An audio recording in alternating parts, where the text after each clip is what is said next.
Hello, everyone, and welcome to this Heroes Roar ebook and also book launch. I am delighted to be here celebrating the power that is this amazing book series with you all. And you're going to meet some phenomenal authors today. And they're all backstage. I see them. Hey, guys, they're waving. And I cannot wait for you to meet them. So I'm sure you've seen that amazing trailer there. I just want to share a little bit about this series and why it is so important and powerful, and how it just epitomizes how I show up for story every single day. So this is actually my first personal anthology that I am pulling together. I have helped numerous anthologies led by other business leaders into the world, and this is my first. And of course, it isn't just a one book, it's a series, because that's how we roll. And not just a series, it's a docu-film as well. The Lion docu-film is launching at the end of the year, and we cannot wait to share these stories on the screen as well as in the book. But for now, you've got the book, and it's on a really cool price on Amazon today. So go and grab your copy and help us get to number one. We need you all helping us getting this over the line, because every one of these authors deserves to be a best-selling author. This book is that good. I'm that confident about it. Okay, so I'm going to bring up everyone individually just to have a quick chat so that you can get to know them and just get to feel the essence of the caliber of people that is in the Heroes Roar Lion edition. And these are stories of courage and perseverance, and wow, have they not blown my socks off. So our first co-author and cast member is the amazing Catherine Malloy. So come and join me, Catherine. There we go. Hello, Catherine. How are you going? Hi, I'm really good. How are you? I'm really good. We're supposed to be sitting together doing this because you're actually in Perth at the moment, aren't you? I am, and it's very, very warm, hence the hair up. Hey, we've had this for months. We have to suck it up. So, Catherine, thank you so much for sharing your story in Heroes Roar. And it's funny because whenever you started to write this story, it kind of ignited something within you that's going to be more than just the chapter that you wrote. So tell us about 16 seconds. Yeah, so it's always interesting, I think, when you start to put pen to paper, and I encourage anyone out there to try it if you haven't. But during this time, I wrote 16 seconds. A lot of things happen when we're 16, and it was interesting. I was just on a podcast this morning, and the lady running the podcast fell pregnant at 16. And a lot of people I speak to, when you think back, what was it that changed, what shifted? And during that time when I was 16, my mother actually passed very suddenly in front of me. And, obviously that's triggered a lot of different things in life, but has also given me courage to know that someone with wings is beside me, and, just to keep pushing myself and keep stepping out. But it's also proven that in 16 seconds, we can have a thought that can come in, and it may not be the right thought, but within 16 seconds, we can alter and change our state, change that thought to make a really big difference. And I believe that courage comes when we allow the negative out. Mm-hmm. Oh, you're speaking my talk, Catherine Malloy. And that's the thing, but your life can also change in 16 seconds. When you were 16, when you were 16, going back to that 16-year-old girl who watched something very traumatic happen that changed her life forever, and a huge hug to her right now from me. But it has given you the perseverance and the courage to be who you are today, I'm sure. And you know that your mum's with you always, so you've got the energy there. But how does Catherine Malloy, how has that impacted on you and your story tonight? When I met my husband, everything was quite beautiful. We weren't having children. We decided, and then we had 3 in 3 years. So sometimes the universe just changes things. And unfortunately, we had another very big change at the age of 44. One morning I got up and my husband was in fetal position at the bottom of the bed, and he was in tears. I'd never seen him cry. And he said, I can't go back to work. And it was just in that moment, I remember having a hand on him, a hand on my heart, going, what do I need to do to make him better? And what am I going to do to be able to keep life going for our family? And once again, 16 seconds, everything runs through your mind. And I just decided to step up, and we swapped roles, and we had a business which he was always worried about, and so he said he wasn't going to get better until we sold it, so we had to sell it in. Attached to it, we lost well over $1 million. We were left with no jobs and a big mortgage on a house, and that's when I quickly withdrew $50,000 from our mortgage, which is all I could get before the bank knew we couldn't pay anything back. And I started a training company, of course, because my favorite thing in the world was customer service. Only I discovered very quickly people were wanting leadership. So then I did a lot of study, more research.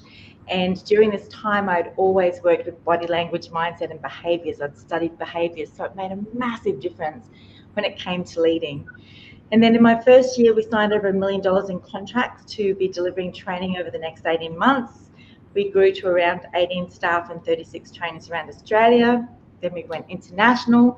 The Sunshine Coast Council took me on a mission, an education mission with the universities and TAFE College, and we went over to China, and then they asked me to come back and speak, and I worked there every year until 2020, when COVID decided to take everything away again, because I was a speaker, and of course all our stages closed down. So it has been, I guess, the universe at different times will strip us from the things that we love, but each and every one of us is a massive resource on legs that when we actually listen to the universe, we can make a difference. And I think I was just telling you about something that I was given in 2020 that finally I'm having the courage to do in a couple of months, which will be the Leading Lady Clutches. But I believe that through Hear Us Roar, it allows you just to identify and pinpoint those moments that really made the change. And I love the stories in this book, and I know that everyone is going to love them. Oh, amazing, Catherine. I could sit and chat to you all day, but I'm going to have to let you go and get your haircut. So thank you so much for joining me. Amazing. See, guys, the amazing caliber of people in this book. Amazing, amazing. All right, I'm going to follow that up with the amazing Nicole Whitty, who is joining us from South Australia today, and who's going to be giving me a big hug next week because she's coming to Perth. Nicole, how are you going? Very well, thank you. I'm so grateful to be here with you and all of these beautiful authors today. Thank you, Karen. Thank you so much for showing up for Story and being part of this amazing collection of humans, I call it, and stories that I know are having a ripple effect in this world. And your story does that. So can you share a little bit about your Courage and Perseverance chapter? Thank you, Karen. My Courage and Perseverance chapter is based on how I created my business, the Elysian Sanctuary, and moved to this location that's specifically been created to really help people in an environment that's tranquil, that's peaceful. It's very well, it is away from all the hustle and bustle, and it gives people a space to come to heal, to be able to shift their mindsets, to be able to deal with trauma, whatever people are going through. People come here for that. And I share how I created it because a lot of people see me now after I've done this for a number of years, and they don't realize that it actually came from me ending up in hospital myself, and asking spirit, asking my higher self, my guide. My dad was in spirit as well, and I had a lot of family trauma leading up to it after Dad died, with so much family drama and different things that happened. I I just fell down, and I was so vulnerable, and I couldn't breathe. I was in hospital, wondering, you know, if I died now, as we do, we have those moments. We think, well, if I died now, am I living the life that I want to live? Am I living where I want to live? Am I doing things the way that I want to do them? And it was a really defining moment for me, because I realized that even in that most vulnerable state, I had a huge amount of courage in me and this big well of desire in me to not live the way that I was living before.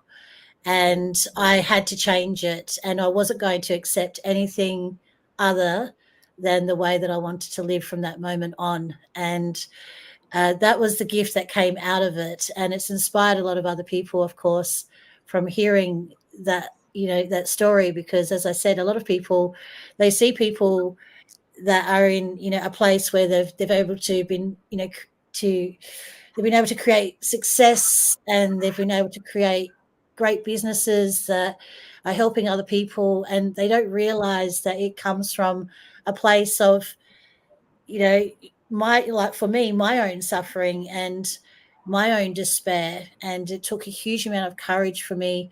I didn't have the money, I didn't have the resources, I didn't have the support, and it was just all off my own back. And I just went for it, and I said, I'm going to find that place. I'm going to find that place that's peaceful for me, to be able to serve people with all the skills that I have. Obviously, I do intuitive readings, I do energy healing, I offer holistic services, and have done so for 15 years now. And being able to create the space of my dreams, to be able to do it for me to have my well-being as well, and for me to be in a state where I can offer as much of myself to other people, and take care of myself as well while I'm serving others. That's what came out of it. Because before then, I was very much in the mindset of just keep on going, keep on going. You're building a business. I felt like I had to, I had the mindset that I couldn't say no to people. I was in people pleasing mode as well. I was really burning myself out. Sometimes I'd work 14 days straight just to make sure that I could give everyone everything. And I paid the price. I really did. And I really learned the hard way that self-care and taking care of ourselves in order to be able to take care of others is paramount. Yeah. And you've journeyed to that. And so you've got the lived experience of being able to show to others that this is your end game if you keep on this tangent. But the healing and taking care of yourself and nurturing yourself, and like you have been just an absolute godsend to me and my family over the past few months. We just love and adore you, and like I don't have to fly over to South Australia and go to your sanctuary as much as I want to every day. I feel like I couldn't teleport myself there, but you're able to do it from distance. You can tap into energies. You have been given this beautiful infinite gift, and you take care of it, and you it's a gift, and you nurture it, and but you also nurture you so that you can give the best of yourself to others. And I think that that's a very big thing that people can learn from your chapter as well, is to go there.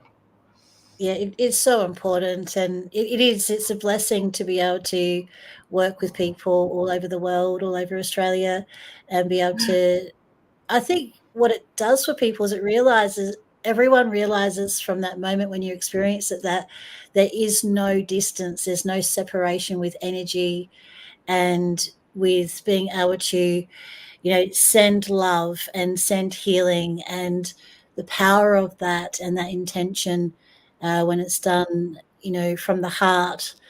And the results that people get is so fulfilling for me, because I knew what it was like to not have that support myself. So that's why I love being able to give it to other people.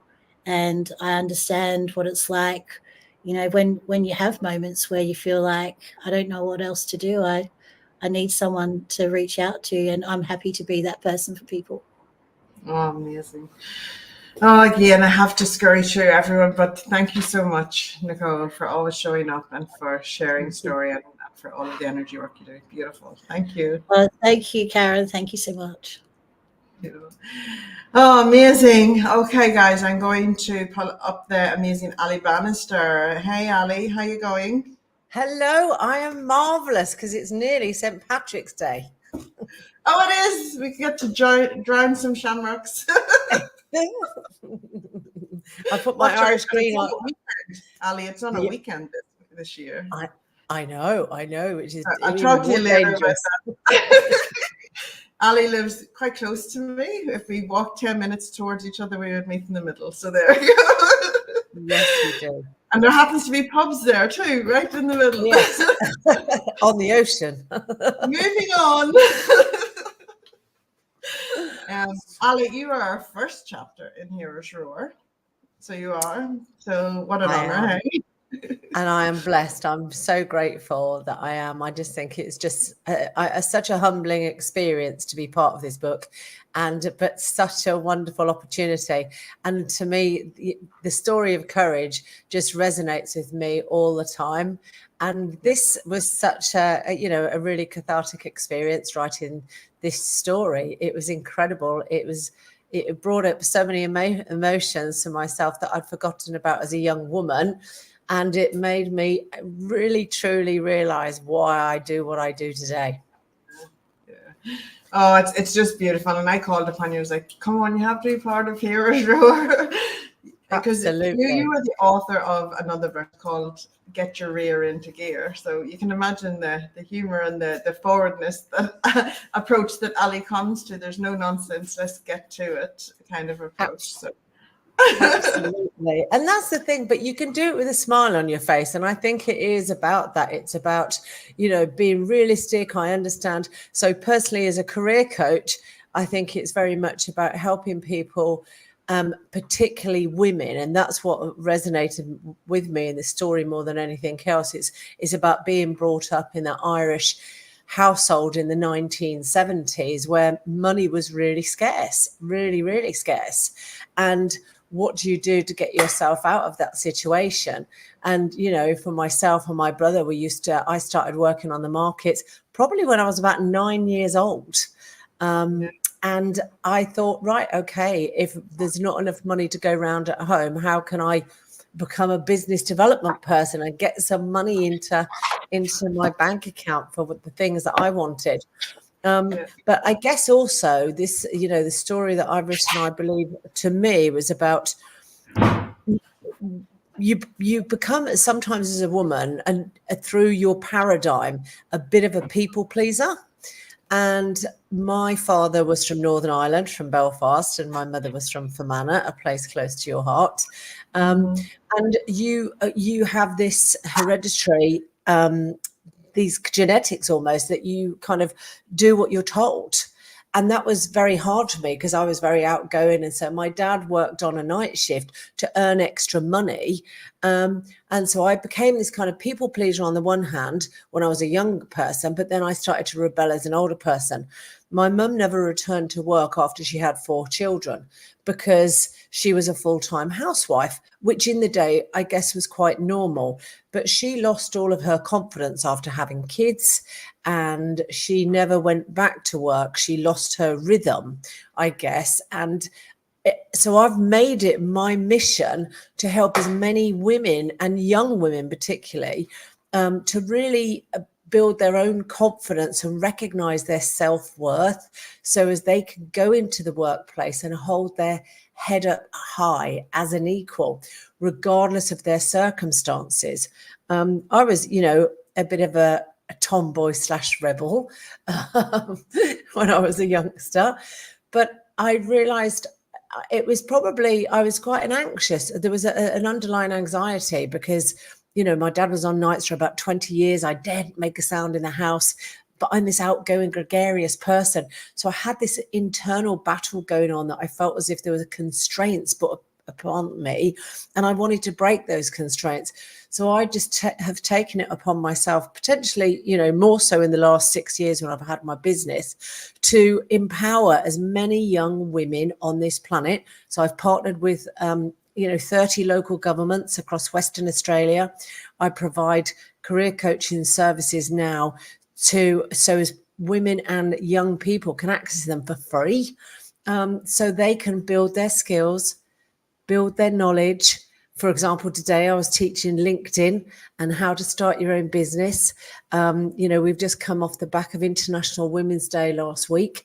And, I'm delighted to say I was really, really busy. And I was the MC at a women's veterans event.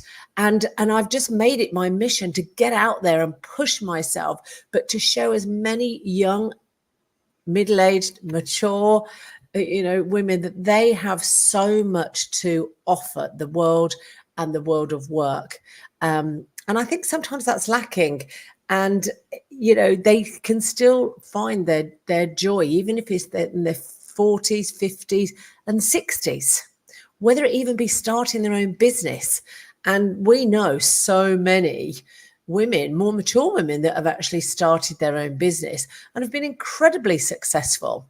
I think one of the things that I do want to share throughout this story as well, though, is that I guess to me, success isn't just about financial success. You don't have to be a multi-millionairess to believe that you're successful, because success comes from within. And if you can start to believe in yourself, you'll then slowly but surely start to become successful regardless, because you're putting that mindset into everything you do. And you can change your paradigm regardless of what your circumstances are or have been, where, from like me, a girl that didn't really enjoy school very much. I'm seeing a theme here with everybody. There's so much courage and perseverance in everyone, and everyone has been through adversities and identified something from their history, from and are finding solutions for that and actioning that. So I commend you in all of your work, and I'll see you Sunday somewhere. Okay. Oh, for sure. And I think there's a birthday drink due somewhere as well, Karen. Well, the birthday's the day after if I survive the Sunday. All right. Thank you so much for this opportunity. care. I am Thank very, you. very grateful. Thank you, Ali. See you later. Oh, amazing. And the wonderful, amazing Lisa Benson, who will be sick looking at me because she's been doing so many Zooms and interviews for all of the wonderful books and anthologies that you've been part of recently. Can I say Unstoppable Stories, Ubuntu, now Heroes Roar. It's going to be a big collection, Lisa. I love it. And I'm so happy to see you every day, Karen. It's been amazing. And I am so grateful to be a part of all of these anthologies. And obviously today we're talking about Heroes Raw, but it's just a beautiful collection. And you've brought so many amazing people together from around the world. And yeah, it's an honor to be one of the authors in this first book in the series. Oh, I just couldn't do it without you being part of it. I would have been knocking on your door until you said yes. Lisa, we already have 108 people as part of this project, over two and a bit books. It's just phenomenal. All these stories getting shared and having impact. So it's just really, really special to me that people show up for a story in here. I'm just checking here. All right. So I'm just want to hear about this story, because I remember you talked about writing this chapter and that how it just drew something really important and powerful out of you. So can you share a little about that? Of course. And yes, it was. It actually took me I think it was about 4 or 5 months to write this chapter. So obviously that's a long time. But obviously I didn't do it full time for that time. But it just shows how much went into this chapter. And I do believe that out of everything I've written, it's one of the pieces that's closest to my heart, and very powerful things came out in my own self-development. So it's called The Roar of Silence. And again, it's this running theme that 3 of the women have talked about today, which is the people pleasing. So my life as a reforming perfectionist and a people pleaser was all about, keeping the peace and being the good girl and not speaking up and sacrificing my own feelings for other people. So I would just take all, if there was something derogatory said, I would just take it and suppress it. But there's consequences for that. So when we suppress all our feelings, obviously we haven't got all day, but there's health implications, and these things eventually come out. So my story is about how I finally had the courage to find and use my voice, which it's not just, and this is where the courage and perseverance comes in. It's not just, okay, here we are, and now we found our voice. It takes a long time, and it's about stepping into that, transformation and the transition into the new version of yourself. And I go into a lot in the story about Kali energy and Hindu goddess, the wild Hindu goddess, and all that. So that's for everyone to read in the chapter.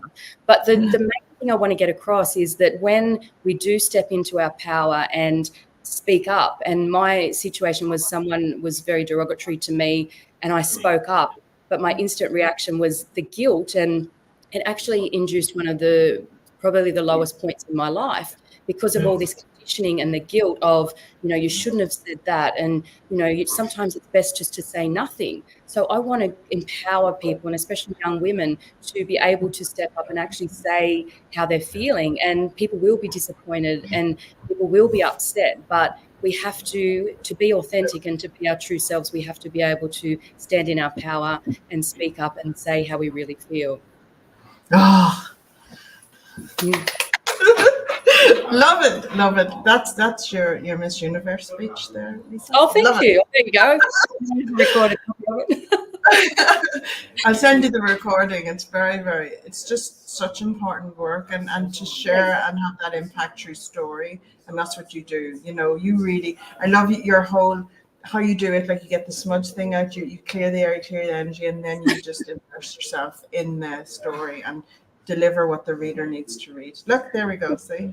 Yes. And I have one for every book. So I'm going to do a post about that because I write the chapter and then I burn for that chapter. So it's very special for me, drawing in the energy and what the universe needs me to, share.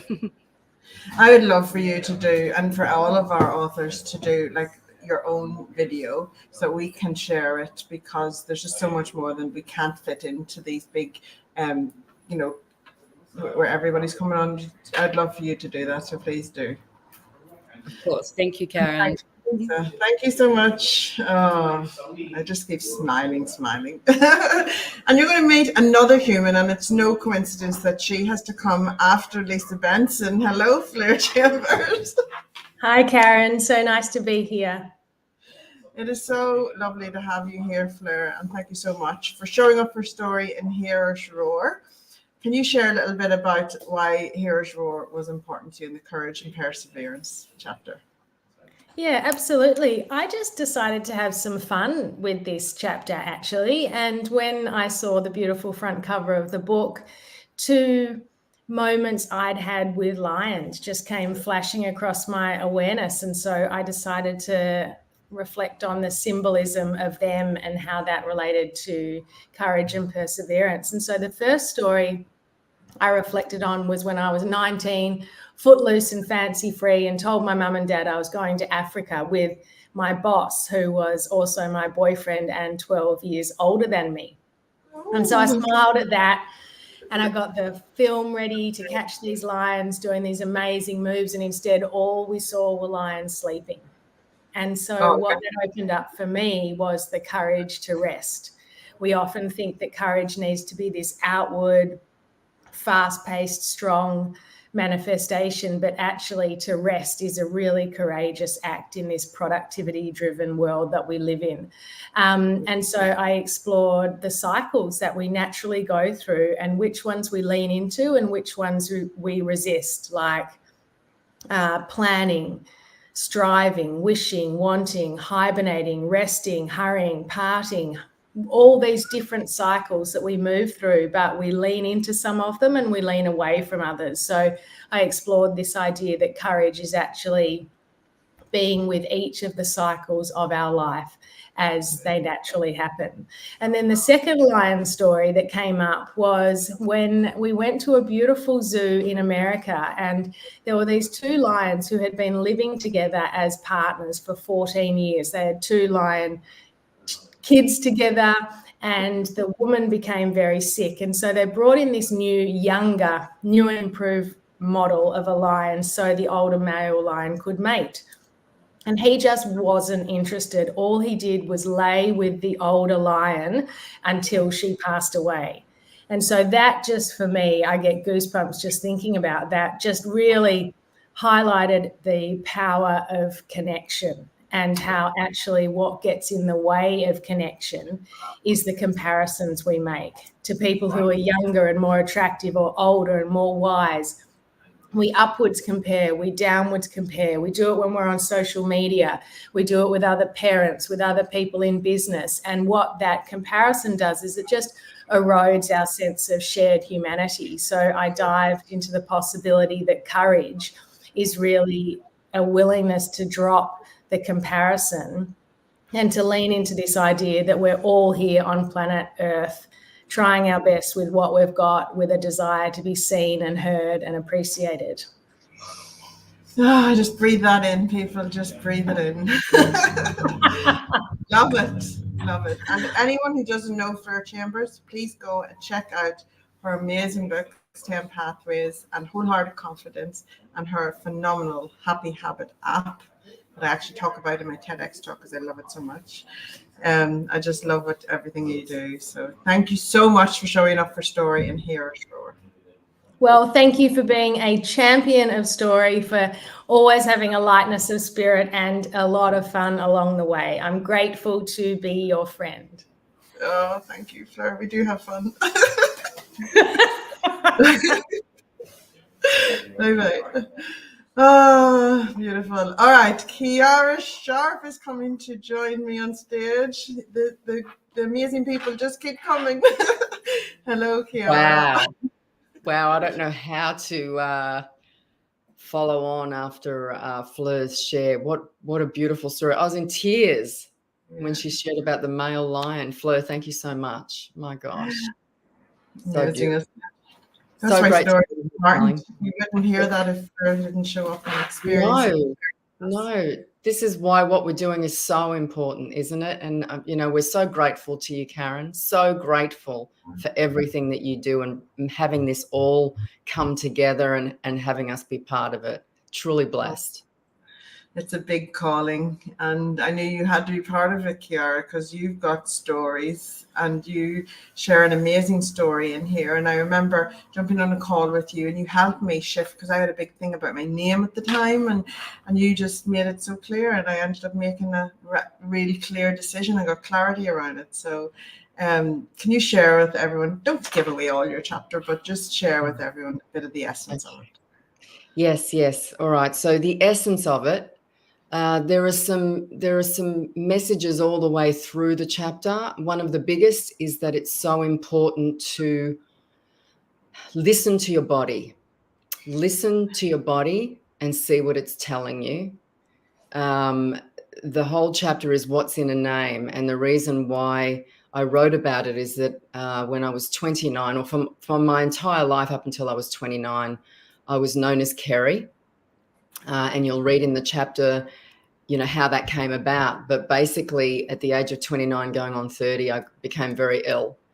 And I was living in Sydney, Australia at the time. And I was organising a big 30th party for myself and family and friends. And I was just so unwell. And then this particular day leading up to the dinner that we'd organised, I got into a cab, and the Russian taxi driver, who was an angel in human form. And that's the other message. There are people in your life who will show up for you, who will be angels in human form. They'll come in and they'll, spread their magic, and then they'll leave you. And I've had several in my time. And this taxi driver was one of them. And he basically looked at me in the rearview mirror, knew I was unwell, offered to do my numerology because he felt this calling to helping me find out what was going on with me. And to cut a long story short, I invited him in for a cup of tea. I gave him a notepad and a pen, and my name at the time was Kerry Louise Tino. And fast forward, it came out that I was born with the name of Kiara, named after my grandmother, and I hadn't lived that name. And though Kerry held a lot of richness for me in the first part of my life up to 29, my body was well and truly telling me it was time to step into Kiara. And Storab led me to that. And that really was the start of my healing journey. I got to learning that, you've got to listen to your body, your emotions. So important to feel the emotions and heal that way. And that was the beginning and the end of that illness that I had when I stepped into Kiara. And the whole story talks about the journey of, people. So powerful. And she didn't get murdered, guys. She didn't invite this taxi driver into her house. She didn't get murdered. As TV would have us believe, No, I completely trusted myself, yes. And trusted him. Yes, there's such a catalyst in your life. And I don't even care to imagine what would have happened had you not, and had you not taken that step. It's just truly powerful, and everyone's going to have to go and read that story, because how you articulate it is just so beautiful as you read it. It's brilliant as you share it, but as you read it. Thank you. That's it, really. And I just want to share with everyone, Kiara is the head over the NHI in Australia, which is the Napoleon Hill Institute. So I highly recommend you go and check that out. Nicole is also part of it, and I'm coming in as well. So I absolutely love and adore all of this work, and it's all about story. It's all about stories and learning and all of this. So, but thank you so much for showing up for story, and here is your Kiara. Such a Thank blessing. you, beautiful. Thank you so much. Okay, guys, we have one more amazing human, amazing Holly Holland. Hello, Holly, all the way from Canada. Is it nighttime? What time is it with you? You're muted. It's actually 12:30 a.m. At night? Oh my goodness. Okay, we won't keep you long. Holly, share with us what makes you roar. This was such a special chapter to write. I really knew all along that I had some energy gifts, but I had been holding back on the courage to reveal that. I had announced my word being synergy, and that was that was in 2022, and I knew that I had all of the gifts, and that all of the things all work together: the writing, the intuition, trust, and the gifts. And I was finding that people would say, aren't you kind of busy with a lot of things? Like, don't you have a lot of balls in the air? And I'd be like, yes, but I trusted myself that I was doing the right thing. And I mean, writing just completely revealed that I always had these gifts. I had been ignoring them and kept getting all these little hints. Well, you didn't serendipitously come to the castle in 2019 and then stay on for the next fiction retreat for no reason and meet all of the people that were aligned with your soul, make those connections. You were put there, and it happened. I remember it happening right in front of my face. And then you wrote the book, and that's been such a catalyst for you, hasn't it, Holly? It has. Yeah, it's just been incredible. I always had wanted to write, and it just, like you always say, when time and circumstance align, and magic happens. Don't forget about the magic. Yes. And I remember being really curious. I remember you saying that, magic happens there. And I'm just like, I wonder how that's going to unfold. So it's just been. There's our friend Michelle. Michelle, you should be in here talking to us, Michelle. That's Holly. Michelle's so Holly, you're a incredible woman. I adore you. There we go. Beautiful. Oh, thank you. Holly, thank you so much for showing up for Story in Here's Roar and showing up after midnight to everyone. But thank you for showing up for Story in Here's Roar. We really appreciate it. Oh, thank you. And thank you so much for everything, Karen. Amazing. Oh, You're pleasure. the best. I just adore your journey. I adore it. You're only getting started, really, aren't you? All right, Holly, thank you so much. Take care.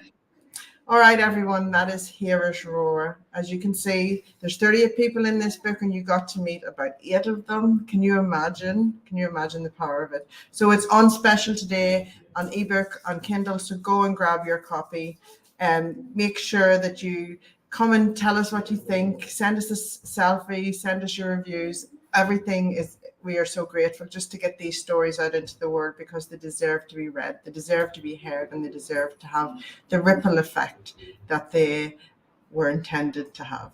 All right, guys, goodbye.